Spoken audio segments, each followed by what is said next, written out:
Olá, irmãos, a paz do Senhor. É um prazer estarmos mais uma vez aqui se valendo dessa oportunidade para refletirmos sobre mais uma lição da nossa escola bíblica dominical. Hoje, ainda em continuidade aos temas discutidos nesse trimestre, estaremos abordando a lição de número 11, que traz por título Missões e a Igreja Perseguida. Estamos falando aqui da região Grande Baixo Guandu, Vale do Rio Doce, e Assembleia de Deus, localizada aqui na Avenida 10 de Abril, número 608. E estamos aí para mais uma vez refletirmos nesse tema que é embasado no livro de Atos dos Apóstolos, no capítulo 6, do verso 8 ao 14, e Atos dos Apóstolos, no capítulo 8, do verso 1 ao verso 4. Vejamos o que diz o texto sagrado. Atos dos Apóstolos, capítulo 6, verso 8 em diante, diz o seguinte: Estevão, cheio de fé e de poder, fazia prodígios e grandes sinais entre o povo. E levantaram-se alguns que eram da sinagoga chamada dos libertos, e dos sirineus, e dos alexandrinos, e dos que eram da Cilícia e da Ásia, e disputavam com Estevão. Apresentaram falsas testemunhas que diziam: Esse homem não cessa de proferir palavras blasfêmias contra o santo lugar e a lei. Porque nós lhe ouvimos dizer que esse Jesus Nazareno há de destruir este lugar e mudar os costumes de Moisés, que Moisés nos deu. Atos 8, do 1 ao 4, diz o seguinte: Também Saulo consentiu na morte dele, e fez-se naquele dia uma grande perseguição contra a igreja que estava em Jerusalém. E todos foram dispersos pela terra da Judéia e da Samaria, exceto os apóstolos. E uns varões piedosos foram enterrar Estevão e fizeram sobre ele grande pranto. E Saulo assolava a igreja, entrando pelas casas e arrastando homens e mulheres, os encerrava na prisão. Mas os que andavam dispersos iam por toda parte, anunciando a palavra. 2 Timóteo, no capítulo 3, no verso 12, vai dizer o seguinte: Também todos os que piamente querem viver em Cristo Jesus padecerão perseguição.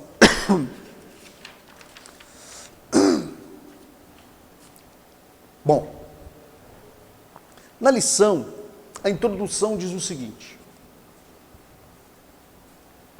a perseguição contra cristãos é uma realidade. Aproximadamente mais de 360 milhões de cristãos no mundo sofrem algum tipo de perseguição por expressar sua fé em Jesus. Muitas vezes, a obra missionária é realizada num contexto de perseguição religiosa, política e cultural. Por isso, o tema dessa semana é muito importante. Veremos como a igreja do Novo Testamento lidou com esse desafio. Faremos um panorama da perseguição na atualidade e refletiremos a respeito do que podemos fazer para ajudar os cristãos e os missionários perseguidos que labutam na causa do Evangelho. Pois bem, na lição ela está distribuída em 3 tópicos. A igreja nasceu em um contexto de perseguição, perseguição cristã na atualidade e, por último, como ajudar a igreja perseguida. Certo? No primeiro tópico, a igreja nasceu num contexto de perseguição. A partir da leitura bíblica, o que acabamos de ler na palavra de Deus a respeito de Estevão, na verdade, fazia parte, estava entre os 7 diáconos escolhidos para o serviço de Deus. Os apóstolos, verificando que a multidão dos convertidos ia crescendo e perceberam que cuidar das mesas, servir as mesas, entre outras coisas, estava, de alguma forma, afetando o seu trabalho de ministrar a palavra. Então, o que acontece? Veio da parte de Deus a orientação para eles, para que escolhesse dentre o povo homens cheios de fé, homens fiéis a Deus, para constituir sobre esse negócio que seriam denominados a partir de então de diáconos. E dentre esses homens escolhidos para essa missão, estava Estevão.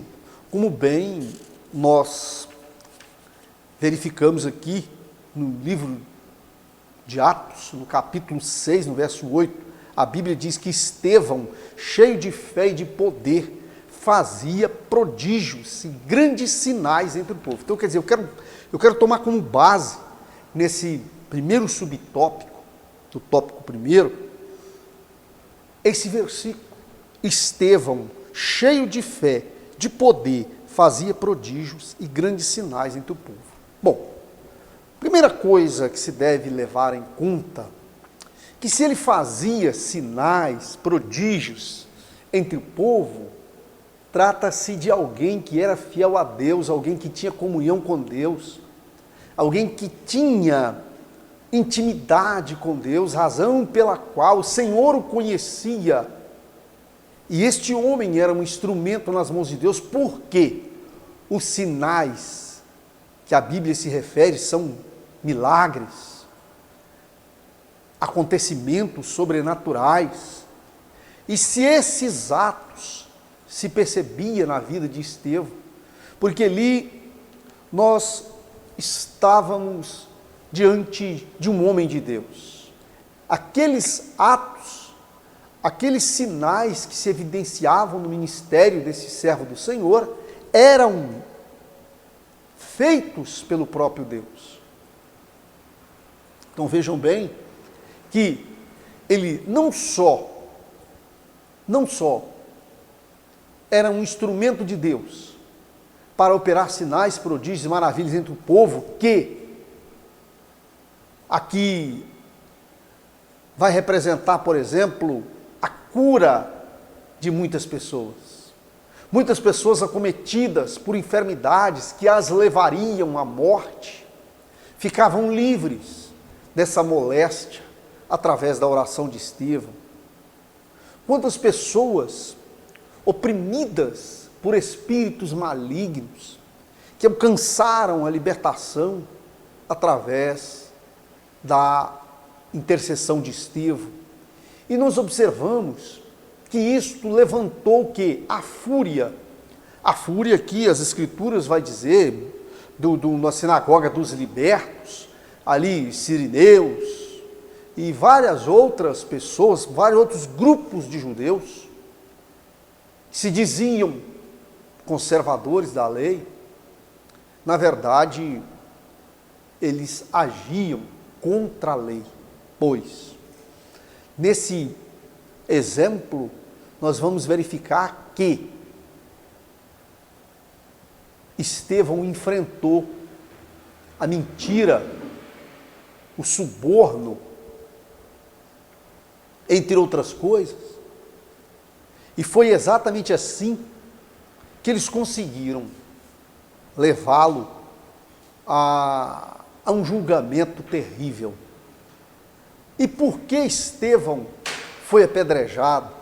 Estevão foi apedrejado porque servia a Deus, porque era fiel ao Senhor, porque Deus o usava, e aqueles homens que o acusavam levianamente, porque a sua acusação não tinha procedência, a sua acusação era inveja, a sua acusação era fundamentada no ódio. E nessa mesma linha, endossado pelo Espírito, que os guiava naquele caminho, naquela forma de proceder, eles levantam falsas testemunhas contra ele, para acusarem de ter proferido palavras contra o templo e contra Moisés, contra a lei. Contra a lei era contra Moisés. Resultado, o saldo desse negócio foi que Estevão foi apedrejado, perdeu a sua vida,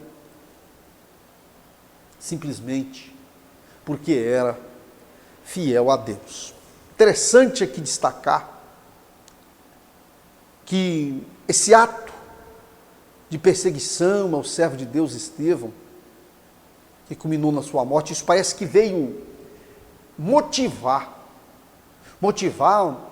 múltiplas ações.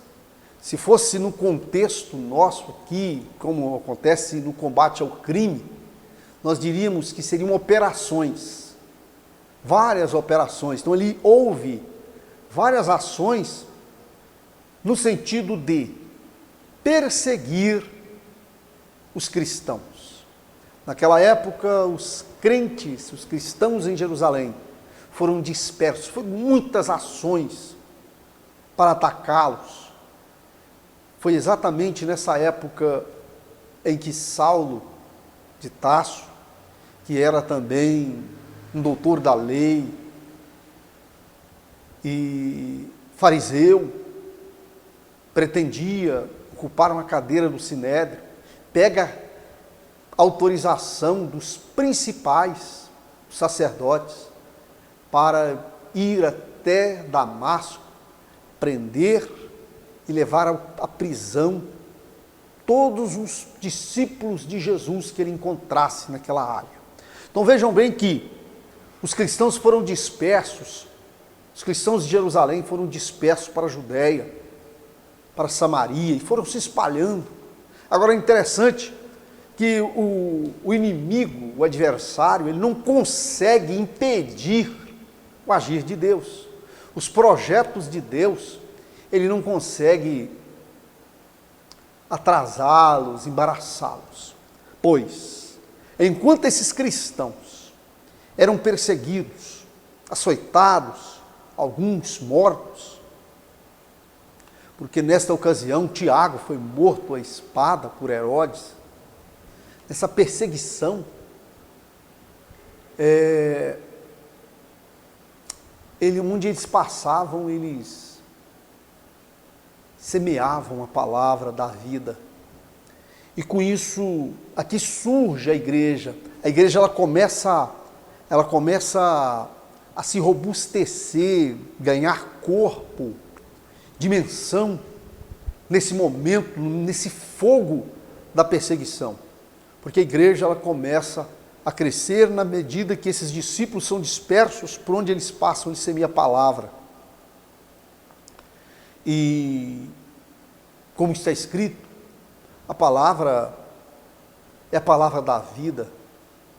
Quando ela era anunciada e se ela entrasse no ouvido e descesse ao coração, ela tinha poder para sarar essa região e transformar isso aí num discípulo do Senhor, um novo discípulo. E vale ressaltar,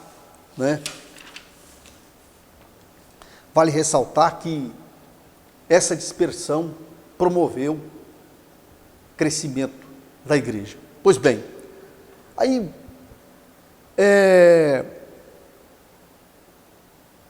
podemos aqui estabelecer um seguinte paralelo. Nós temos descrito aqui um servo do Senhor, fiel a Deus, a perseguição a ele, levando-o à morte. Em função dessa perseguição contra esse homem, vários outros atos foram praticados. Aí eu fico perguntando, o que seria essa perseguição, Essa perseguição, a perseguição, na verdade, aqui seria um ato de intervir no direito de ir e vir do cidadão.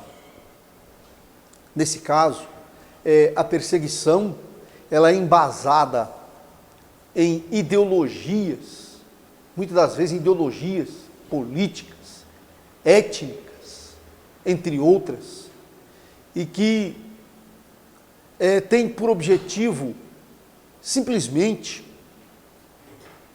trazer impedimento, atrofiar a obra e, na verdade, em todos os seus termos, sem procedência, né? É simplesmente o ato de perseguir.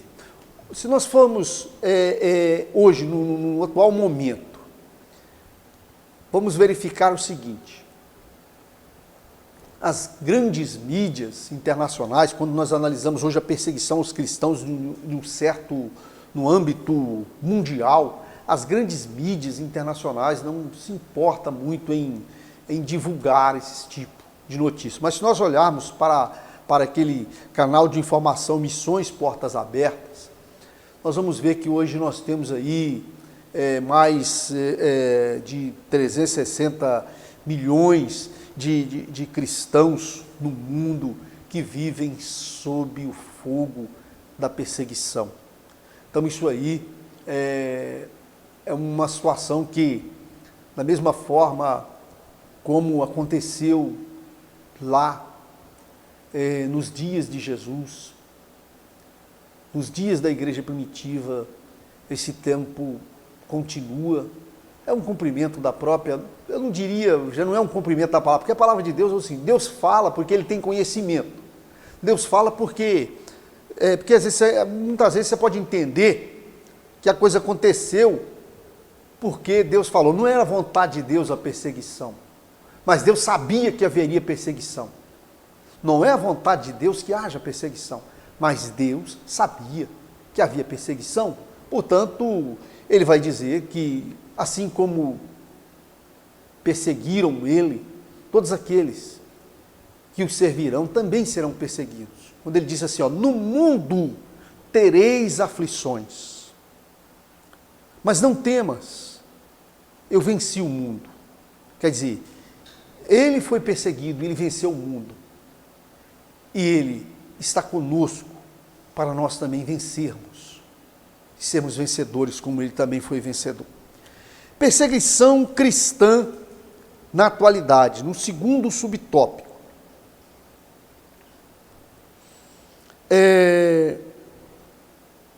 O que seria perseguição na atualidade? E nós vamos aqui, de acordo com lembrarmos da lição que nós ministramos no último domingo, quando nós abordamos a janela 1040, aquela parte do mapa, né? E aí abrangido aí por mais de 67 nações, mais de 4 bilhões de pessoas, 2/3 dos habitantes da Terra. E nós vamos encontrar aí nessas regiões um grande número de pessoas pobres, doentes, enfermas de guerra, entre outras consequências deste estado calamitoso. Aí eu vejo aqui, em muitos lugares ser cristão é perigoso. Quer dizer, muitos lugares aqui já estamos nos reportando a essa janela 1040 novamente.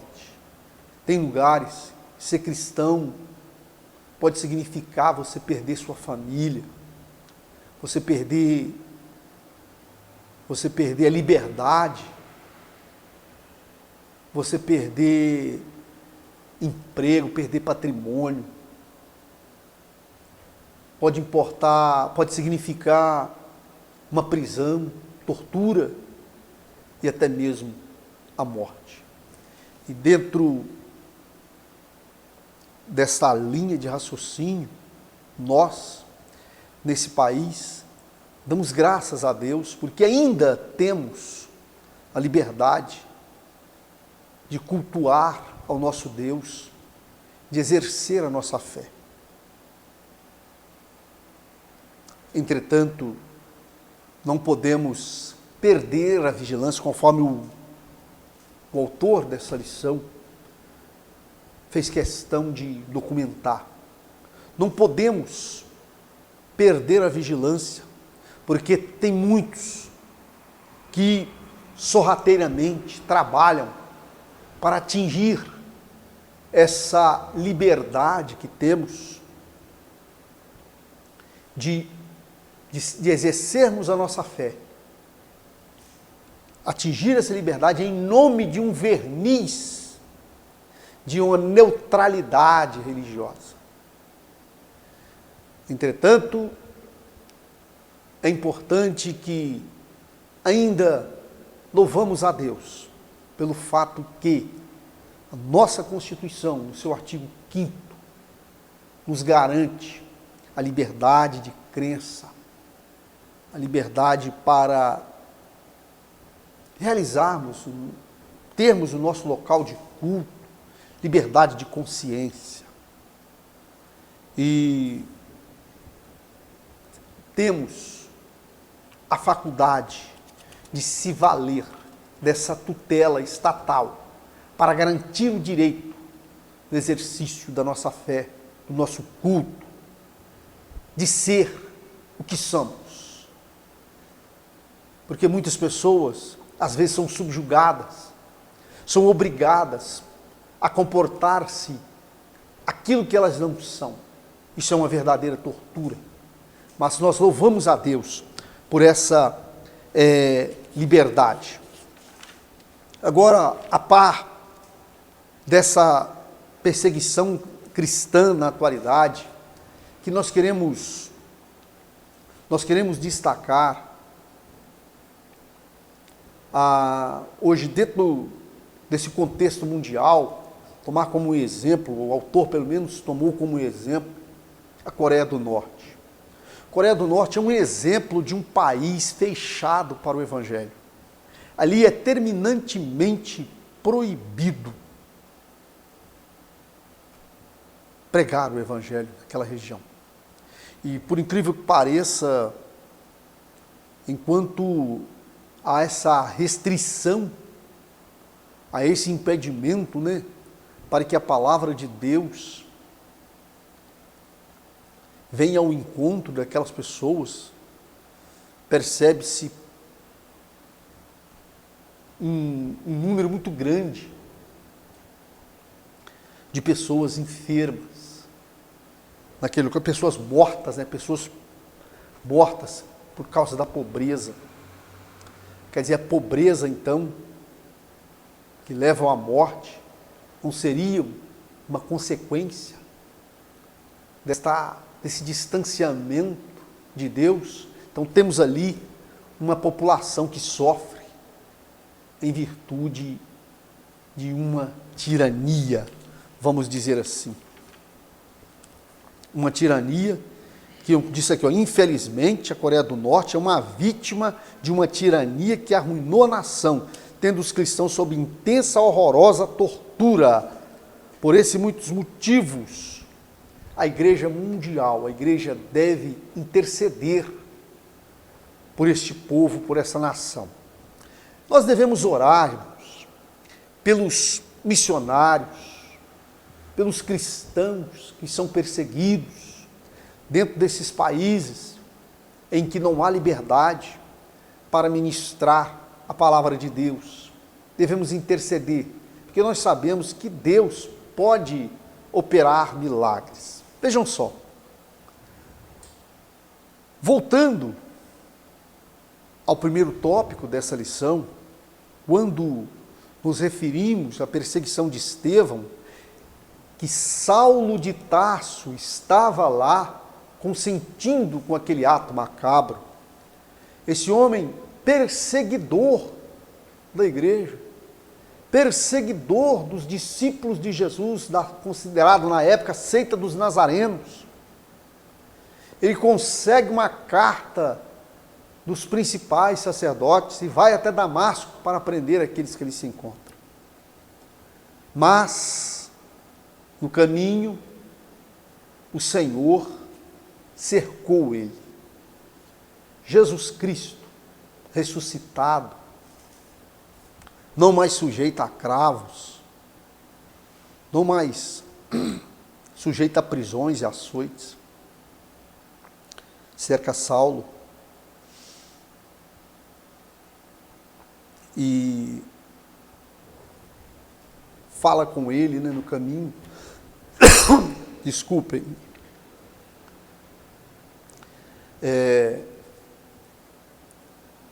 Ele ouviu uma voz do céu, diz as Sagradas Escrituras, e essa voz, ele perguntou quem era. Ele disse: eu sou Jesus a quem tu persegues. O que aconteceu? Saulo foi convertido na estrada de Damasco. E a conversão de Saulo importou em um missionário que foi trazer a palavra de Deus aos gentios, aos gregos, aos romanos, aos moradores da Ásia. Então nós não podemos desistir de orar, porque Deus pode transformar o perseguidor. Deus pode salvar o perseguidor. No terceiro ponto, nós vamos ver, conhecer como ajudar a igreja perseguida. Ajudar a igreja perseguida primeiro você tem que conhecer, saber, procurar se informar o que está acontecendo nessas regiões. E depois você orar. A oração do justo pode muito em seus efeitos.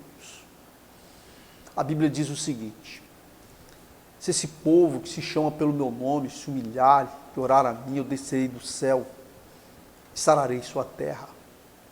Então, quando nós oramos, Deus está atento às nossas orações.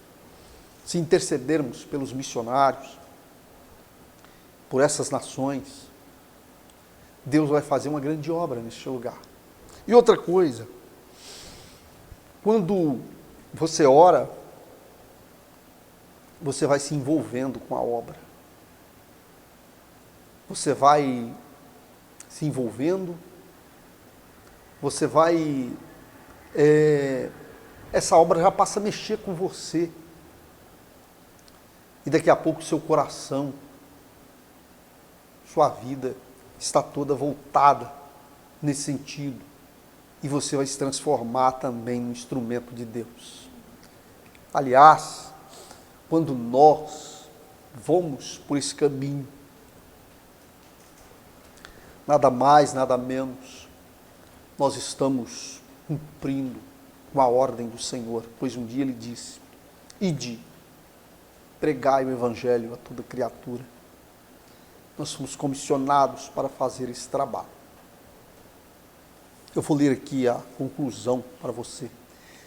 Infelizmente, há lugares em que cristãos são mortos por causa de sua fé em Jesus. Isso mesmo, em pleno século 21, tá? Em pleno século 21, pessoas são mortas por causa de Jesus, em nome de ideologias satânicas, que se sentem ameaçadas com os fundamentos da fé cristã. Oremos pelos nossos irmãos perseguidos. Que Deus nos conceda a graça de ser uma igreja que se alegra em estar na presença dEle, intercedendo dia após dia pela obra missionária, principalmente pela igreja perseguida.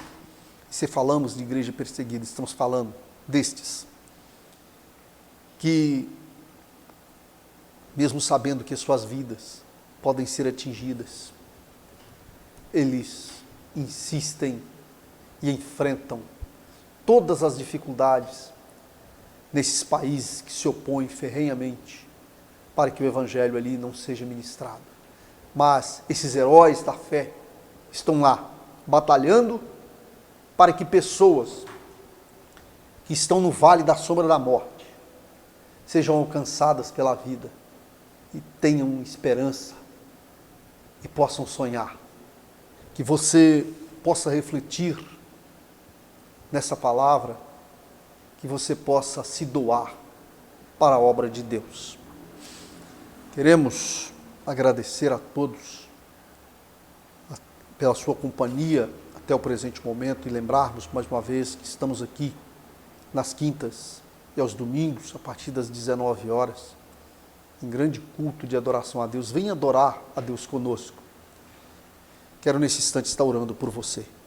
Senhor nosso Deus e nosso Pai, te agradecemos por ter nos permitido chegar até aqui.